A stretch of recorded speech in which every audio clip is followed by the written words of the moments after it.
All right, hi everyone, it's me, Emily Serpico, and I'm here to give my communication analysis presentation all about Don and Eric's relationship from That 70s Show. The purpose of my presentation today is to really just do that, as I get into what communication concepts and theories can be applied to the relationship upon having examined it across multiple seasons of the show. Now, before I actually get into my analysis, I figured I would provide a brief show overview for those of you who haven't seen the show and aren't familiar with what it's about. So here I have the official one from Netflix, and it just says, Bill Groovy in 1970 suburbia, where a teen and his pals hang in the basement listening to rock and indulging other hazy benefits of 1970s culture. All right, and I also have a cast photo here. The two that we'll be focusing on are Don and Eric, who are on the top right, second row of the photo. The nice redhead and the guy in the striped shirt next to. All right, now to actually begin my analysis, I couldn't really analyze the relationship without including Knapp and Vangelis's 10-stage model of relationships, because That 70s Show offers a really interesting perspective on the relationship, because Donna and Eric actually are next door neighbors who grew up together and as a result developed a friendship and got incredibly and increasingly closer as they aged.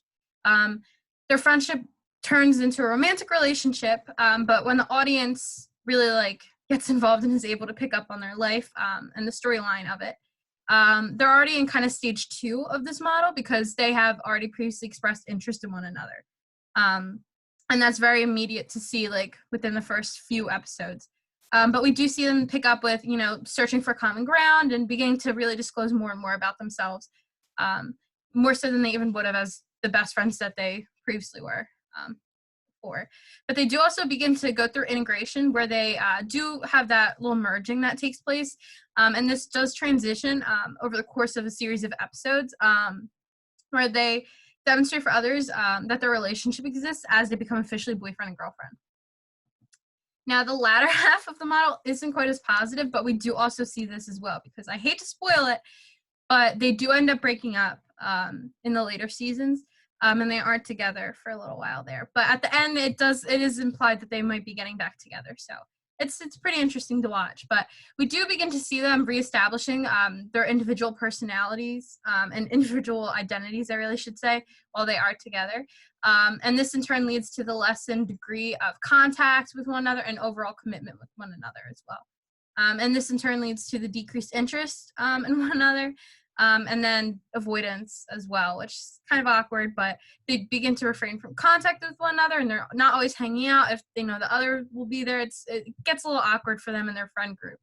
But unfortunately, especially gets awkward following the termination of the relationship. This also leads to further avoidance between them whilst hanging out with their friends. So it's kind of interesting.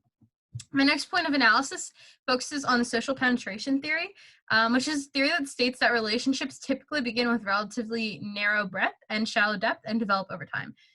Their relationship is a perfect demonstration of this because they do just simply begin as next door neighbors who, they grow up together, so they do have a bond.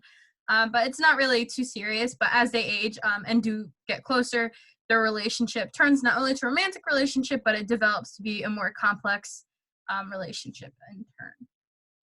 Now, my next point of analysis is the halo effect and horn effect.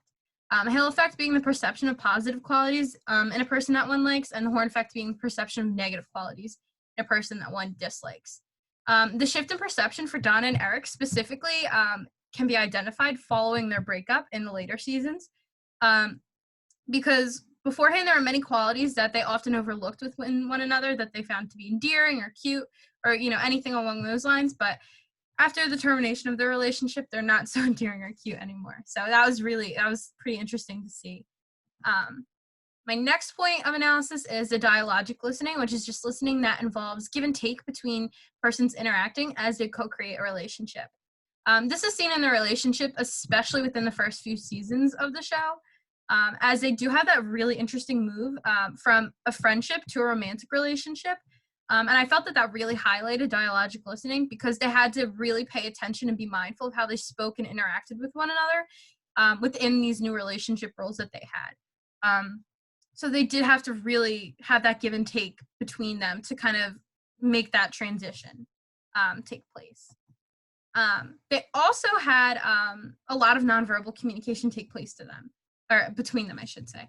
But this is really just communication that does not include words, and it's really often messages being expressed through non-linguistic means, like through people's actions or attributes.